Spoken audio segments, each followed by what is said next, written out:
Hello friends, जय माता दी। कैसे हैं आप सब दोस्तों। करवा चौथ आया है और बड़ी खूबसूरत लाइनें हैं, ज़रा ध्यान दीजिएगा। बाकी दिन भले बेलन की मार हो, पर करवा चौथ पर पत्नी बड़े प्यार से, हाँ ध्यान दीजिएगा, बड़े प्यार से बिना बेलन के पति से कहती है, सुनो जी, तुमको अच्छे लगते हैं इसलिए कांजी के बड़े मुलायम से दही बड़े आज भरे बनाऊंगी मैं। तो पति क्या कहते हैं, वैसे बेचारे गरीब मजबूर लाचार जैसा कि लोग कहते हैं, पति क्या कहते हैं ध्यान से सुनिए। बाकी दिन बोलेंगे ये लाओ वो लाओ, पर आज वो भी बड़े स्वीट हैं। करवा चौथ है ना, कहीं गुस्से में बीवी ने कुछ खा लिया तो उनकी तो लग गई फिर, इसलिए बड़े प्यार से कहते हैं, ज़्यादा थकना नहीं प्रिय, कि व्रत है, जो भी होगा मैं खा लूँगा। तुम्हारे प्यार की भूख है सजनी, भोजन तो फिर कभी बना लूँगा। और सुन साजन सजनी के प्यार भरी पावन बातचीत, पति पत्नी का रिश्ता आज फिर है इठलाया, कि सखीरी आया फिर करवा चौथ का मौसम आया। बोलिए करवा चौथ माता की जय। बहुत ही खूबसूरत करवा चौथ बड़े धूमधाम से पूरे विश्व में जहाँ जहाँ हिंदू स्त्रियाँ रहती है, सभी लोग बड़ी धूमधाम से मनाती है। अपने सुहाग की रक्षा के लिए हर सुहागन महिला हर साल कार्तिक माह के कृष्ण पक्ष की चतुर्थी पर करवा चौथ का ये पावन व्रत रखती है। और ये व्रत सिर्फ व्रत ही नहीं है, बल्कि पति पत्नी के लिए एक दूसरे के प्रति समर्पण, अपार प्रेम, त्याग और विश्वास का प्रतीक भी है। कहा जाता है सबसे पहले माता पार्वती ने भगवान शिव के लिए करवा चौथ का व्रत रखा था और इसी से माता पार्वती को अखंड सौभाग्य की प्राप्ति हुई। और इसीलिए आज करवा चौथ के दिन माता करवा के साथ साथ शिव पार्वती की भी पूजा की जाती है। गणेश जी, शंकर पार्वती, करवा माता और साथ में चंद्रमा का पूजन होता है। सुखी वैवाहिक जीवन के लिए इस दिन सभी महिलाएं निर्जला व्रत रखती है, चांद देख करके व्रत का पारण करती है। और बहुत ही एंशिएंट समय से, यानी पौराणिक समय से ये चला आ रहा है। द्रौपदी ने भी पांडवों के लिए इस व्रत को किया था और आज भी कलयुग में भी सभी महिलाएं सालों बाद, वर्षों बाद, युगों बाद भी उतनी ही बेसब्री से पूरे साल इस व्रत का इंतजार करती है। व्रत निर्जला जरूर होता है, लेकिन फिर भी महिलाएं इसे उतनी ही उत्साह के साथ सभी बहनें इस व्रत की तैयारियां पहले से शुरू कर देती है। और शादी के बाद पहला करवा चौथ हो तो कहना ही क्या। चाहे नई नवेली दुल्हन हो, 20 साल की ब्याही हो, सभी सजनियां अपने साजन का साथ पाने के लिए इस दिन दुल्हन की तरह तैयार होकर श्रृंगार करती हैं, पूजन करती है, मेहंदी रचाती है और अपने पति को मोहने की कोशिश करती है। एक दिन पहले ही हाथों में मेहंदी लगाई जाती है, इससे सौभाग्य में वृद्धि का आशीष मिलता है और हाथों में कहीं न कहीं छुपाकर अपने सुहाग का नाम लिखा जाता है। और फिर चौथ के दिन 16 श्रृंगार कर पूजा की जाती है। पूजा सामग्री सबको पहले ही तैयार कर लेना चाहिए। सुहाग पिटारा हुआ श्रृंगार की सभी सामग्री पहले ही शॉपिंग कर लीजिए, पहनने के लिए वस्त्र तैयार कर लीजिए। इस दिन लाल रंग की ड्रेस, साड़ी ये पहनने का महत्व आता है, क्योंकि लाल रंग को क्या मानते हैं, प्रेम का प्रतीक मानते हैं। और वैसे भी देखा जाए तो पूजा पाठ में लाल रंग का विशेष महत्व होता है। और जो महिलाएं पहली बार इस व्रत को रख रही हैं, वो चाहें तो अपनी शादी का लाल जोड़ा भी पहन सकती हैं, लेकिन ध्यान रखें सफ़ेद हो, भूरा हो, काला हो, इस दिन ये कलर्स गलती से भी नहीं पहनना चाहिए। ये निर्जला व्रत सूर्य उदय से लेकर के चंद्र उदय तक चलता है। और वैसे तो बायना महिलाओं के मायके से आता है, और अगर आपकी बेटी का विवाह हो गया है तो आपको करवा चौथ के दिन बेटी के ससुराल में मिठाइयाँ, उपहार ये भेजने चाहिए। इसको बायना कहा जाता है। और शाम को करवा चौथ की पूजा शुरू होने से पहले बेटी के मायके से बायना ससुराल ज़रूर पहुँचा देना चाहिए। तो दोस्तों, इस बार बहुत सारे लोग कन्फ्यूजन्स क्रिएट कर रहे हैं, टॉपिक्स चल रहे हैं यूट्यूब पे एज़ यूजुअल, 13 की 14, 14 की 15। ये दोस्तों, ये सब स्टंट में नहीं आना है, आपको कोई कन्फ्यूजन नहीं रखना है डेट्स को लेकर के। 13 तारीख को ही मनेगा करवा चौथ का व्रत, और इस साल करवा चौथ की पूजा 13 अक्टूबर को शाम 6:01 से रात को 7:15 तक का मुहूर्त है।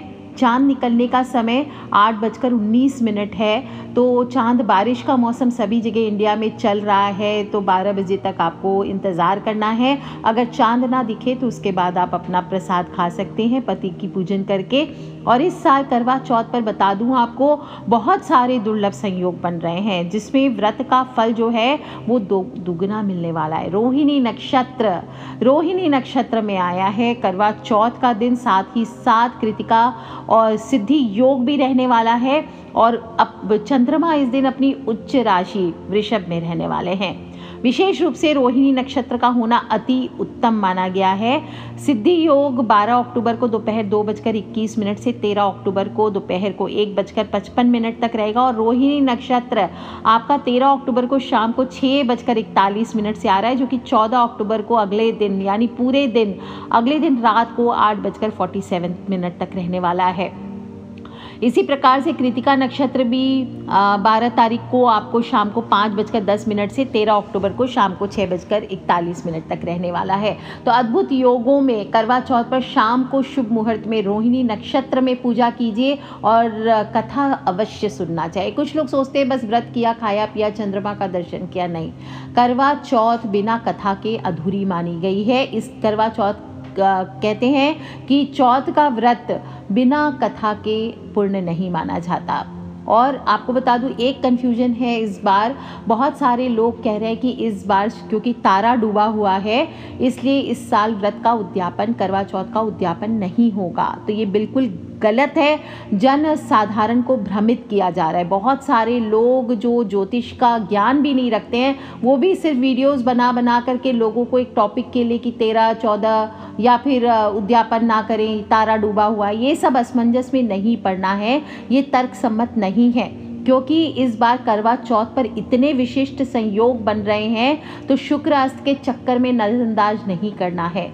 इस दिन रोहिणी नक्षत्र है, कृतिका नक्षत्र है, सिद्धि योग है और रोहिणी नक्षत्र को चंद्रमा का सबसे शुभ नक्षत्र माना गया है। तो शुक्र या गुरु अस्त होने पर ज्योतिष दृष्टि से क्या होता है, विवाहन वर्जित होता है, शादी ब्याह वर्जित होता है, लेकिन करवा चौथ का उद्यापन बिल्कुल भी वर्जित नहीं होता है। करवा चौथ तो जीवन साथी की दीर्घ आयु, स्वस्थ जीवन, व्रत रखने, उपहार देने, उद्यापन, ये सब चीज़ें हैं। तो तारा डूबने से इन सब पर रोक लगाना बिल्कुल भी तर्कसम्मत नहीं है। इसलिए जो भी न्यूली मैरिड गर्ल्स हैं, जिनके विवाह के बाद ये पहला करवा चौथ है, वो आराम से इस व्रत को रखें और उद्यापन भी कर सकती है। कहा जाता है कि इंद्रप्रस्थपुर में एक ब्राह्मण रहता था, अपने 7 पुत्र और वीरावती नाम की एक पुत्री के साथ रहता था और एक लौती बेटी होने के कारण वीरावती सबकी चहेती थी। और लड़की के विवाह योग्य होने पर पिता ने उसका विवाह एक ब्राह्मण युवक से कर दिया। और जब वीरावती मायके आई हुई थी, यहीं पर उसने पहला करवा चौथ किया, लेकिन भूख प्यास बर्दाश्त नहीं कर पाई और बेहोश हो गई। तब भाइयों ने जब बहन की ये स्थिति देखी तो उन्होंने एक दीप जलाकर पेड़ के नीचे छलनी में रख दिया और बहन को बोला, चांद निकल आया है। वीरावती ने भाइयों की बात मान ली और पूजा पाठ करके भाई के साथ भोजन करने बैठ गई। जैसे ही पहला निवाला लिया, ससुराल से बुलावा आ गया और देखा तो पति की मृत्यु हो चुकी थी। वो देखकर व्याकुल होकर रोने लगी।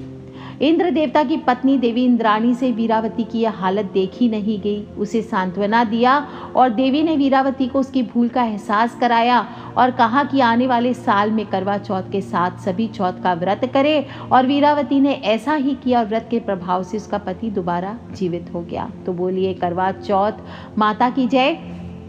ये छोटी सी कथा मैंने आपको बेसिक बताई है, लंबी वाली कथा मैं आपको करवा चौथ के दिन सुनाऊंगी।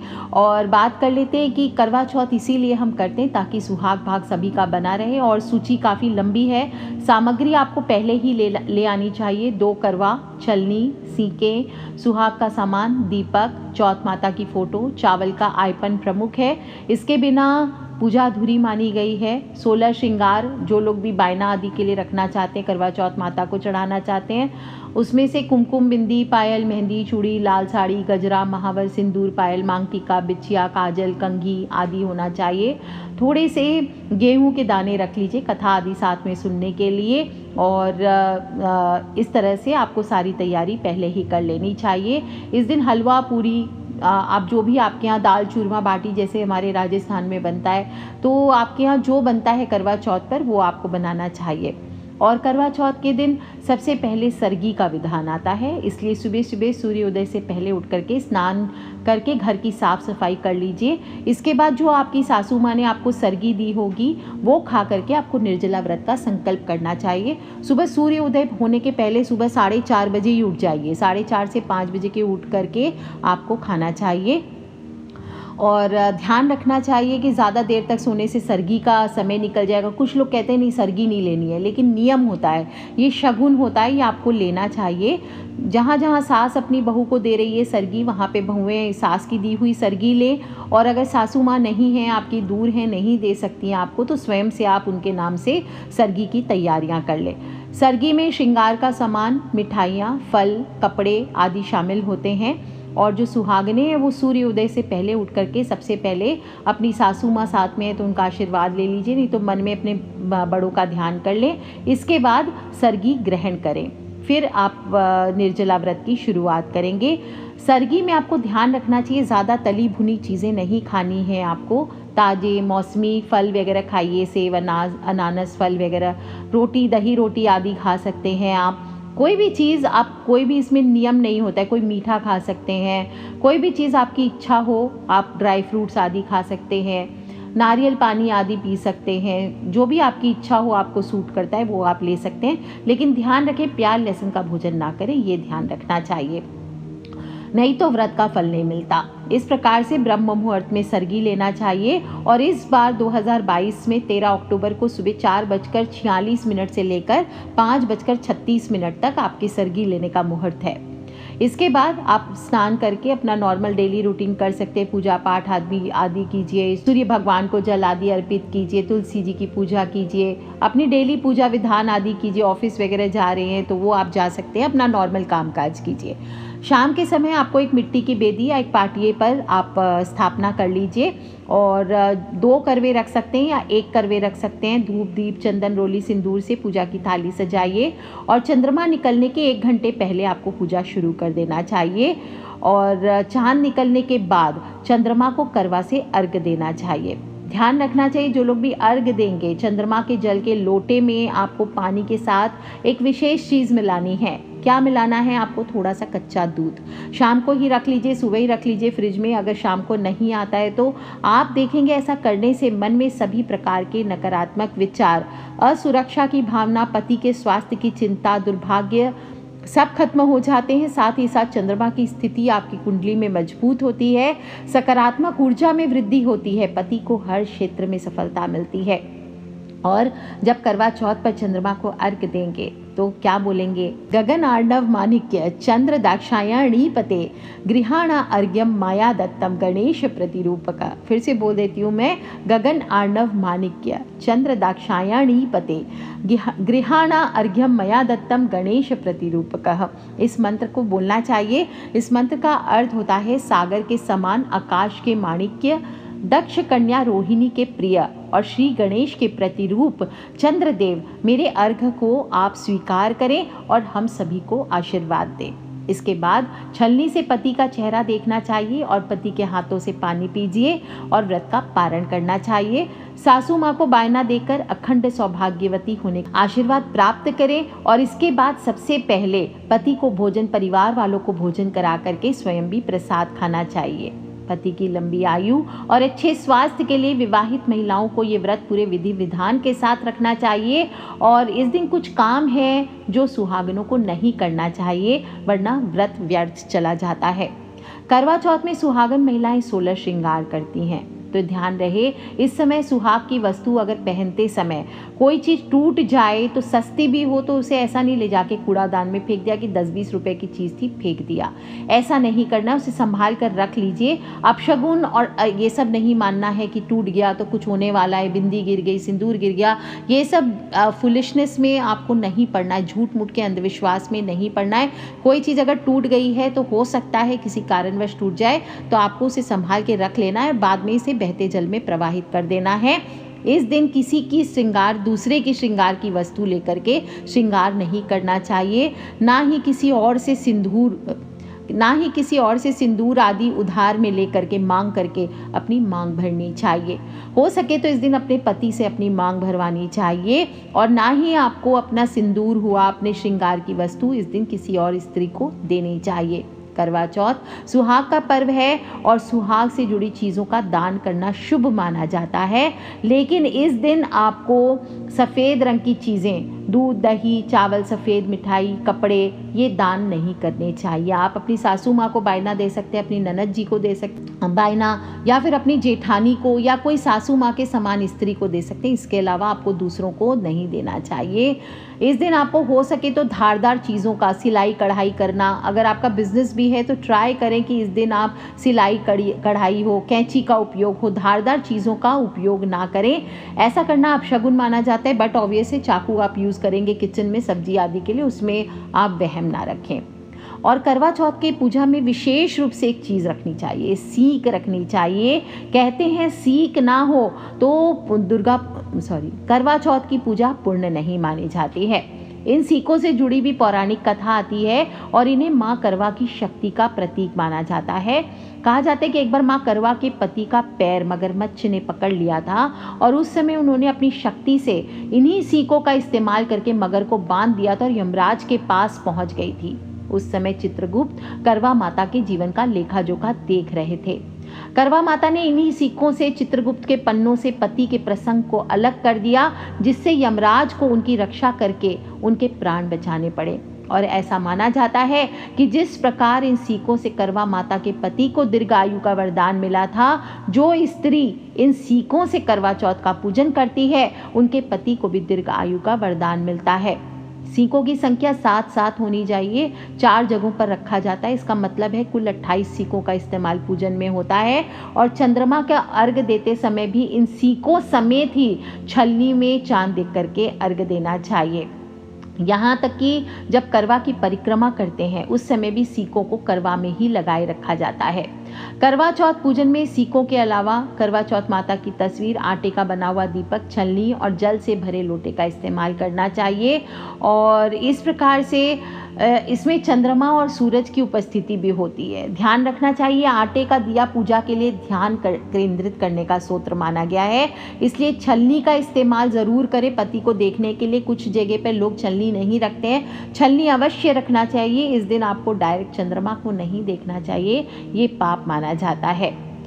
अब इस दिन आप कुछ उपाय भी कर सकते हैं। आप टोटका ना बताऊं, इस दिन तो हो नहीं सकता। तो अगर आपके घर पे आर्थिक तंगी ज़्यादा है तो घर में अगर आपके पास 7 पीली कौड़ियाँ हैं, पीली कौड़ियाँ जिसके पास नहीं है सिद्धि की हुई, ऐसे नहीं रखना है। पीली कौड़ियाँ हमेशा 1.25 लाख मंत्रों से ब्रह्मचारी पंडित द्वारा सिद्ध करके रखनी चाहिए। अगर आपके पास नहीं है तो 7 हल्दी की गांठ ले लीजिए और करवा चौथ माता की पूजा करते वक्त ओम श्री गणाधिपतये नमः, ओम श्री गणाधिपतये नमः बोलते हुए गणेश जी को ये हल्दी की गांठ अर्पित कीजिए और आर्थिक तंगी दूर करने की प्रार्थना कीजिए। इससे धन आगमन के योग बनेंगे। और जिन लोगों के वैवाहिक जीवन में कड़वाहट आ गई है तो आज के दिन गौरी पुत्र गजानन को दुर्बा घास, 21 दुर्बा घास ले लीजिए और 21 ही गुड़ की गोलियां बना लीजिए और इन दोनों को आपको गजानन जी को अर्पित करना चाहिए, यानी गणेश जी को अर्पित करना चाहिए। मान्यता है कि इससे पति पत्नी में कभी वियोग की भावना पैदा नहीं होती है। दूसरी चीज़, कर्ज के बोझ से परेशान है तो आपको एक 11 गोमती चक्र, अगर आपके पास गोमती चक्र हैं तो 11 गोमती चक्र के उपाय करने हैं। इन्हें लाल रंग के सिंदूर के साथ, और इन सिंदूर हमेशा बताती हूँ पर सुहाग के लिए आपको लाल सिंदूर लेना है और किसी डिब्बी में रख करके, आपको बहुत ज़बरदस्त टोटका बता रही हूँ मैं, ये आप उपाय अगर करवा चौथ पर निकल जाता है तो आप दिवाली पर भी ये उपाय कर सकते हैं या कोई भी ग्रहण की रात्रि में कर सकते हैं, नवरात्रि में कर सकते हैं। कोई भी बड़ी रात्रियाँ जो आती है, जन्माष्टमी हुआ, महाशिवरात्रि हुआ, इन तारीख में 25 तारीख को ग्रहण है, आप तभी भी ये उपाय कर सकते हैं। और आप ये कर सकते हैं कि क्या करना है, आपको 11 गोमती चक्र लेने हैं 88,000 जप से ब्रह्मचारी पंडित द्वारा सिद्ध किए हुए। अब इसके लिए इसकी जगह मैं ये नहीं बोल सकूंगी आप धनिया के बीज उपाय कर लीजिए, वो धन के लिए काम करता है, लेकिन जब हम तंत्र की बात करते हैं तो या तो गोमती चक्र लेने हैं या 108 आपको गुंजा के बीज लेने हैं। ये दोनों में से कोई भी एक चीज़ सिद्धि किए हुए होने चाहिए 88,000 मंत्रों से, और इनको लाल सिंदूर की डब्बी में रखना है आपको। डिब्बी में रख दीजिए और अपने पति का कोई कपड़ा ले लीजिए, उसमें छुपा दीजिए या इनके पिलो में आपको स्टिच कर देना है। आप देखेंगे अगर पति पराई स्त्री के पीछे हैं या किसी और से विवाह करना चाहते हैं, आपको छोड़ना चाहते हैं या आप पे कलेश करते हैं रोज़ रोज़ पूरे दिन, तो ये टोटका आपके जीवन की करवाहट ख़त्म करेगा और पति पत्नी के बीच में पहले जैसा प्रेम वापस हो जाएगा। आप खुद ये कमाल देखेंगे और कैसे पति फिर से आपको पूछना शुरू कर देंगे, आपके पीछे दौड़ना शुरू कर देंगे। दोस्तों, इस प्रकार से करवा चौथ व्रत को करिए। और भी बहुत सारे उपाय हैं, बताऊंगी तो थक जाएंगे आप सुनते सुनते, इसलिए आज के दिन के लिए इतना ही। और ध्यान रखें, जितना भी व्रत करेंगे पूरा ध्यान आपका ईश्वर की भक्ति में हो, माता से प्रार्थना में हो। खूब अच्छे से, खूब खुश होकर के श्रृंगार करके इस दिन को बिताइए। सभी स्त्रियां एक दिन पहले ही बाल धो लें। इस दिन मेहंदी लगे हाथ होंगे, बाल नहीं धोने आपको। और किसी को अपशब्द ना कहें, विवाद से दूरी बनाएं। खासकर पति पत्नी आपस में तो बिल्कुल भी इस दिन बहस ना करें। और पतियों को भी चाहिए कि पत्नियां आपके लिए व्रत रखने वाली हैं तो उनका मान करें, उन्हें प्यार दें और सभी सामग्रियों की तैयारियां पहले कर लें दोस्तों। और इस प्रकार से ये सुहाग भाग का त्यौहार है, पर्व है। जिस प्रकार सती सावित्री का सौभाग्य अमर रहा, माता रानी करे आप सभी का भी सुहाग भाग सदा अमर रहे। इसी कामना के साथ आज के लिए इतना ही। आप सभी को करवा चौथ की हार्दिक हार्दिक शुभकामनाएं। Take care friends, love you all. जय माता दी, बम बम भोलेनाथ की। और बोलिए करवा चौथ माता की जय।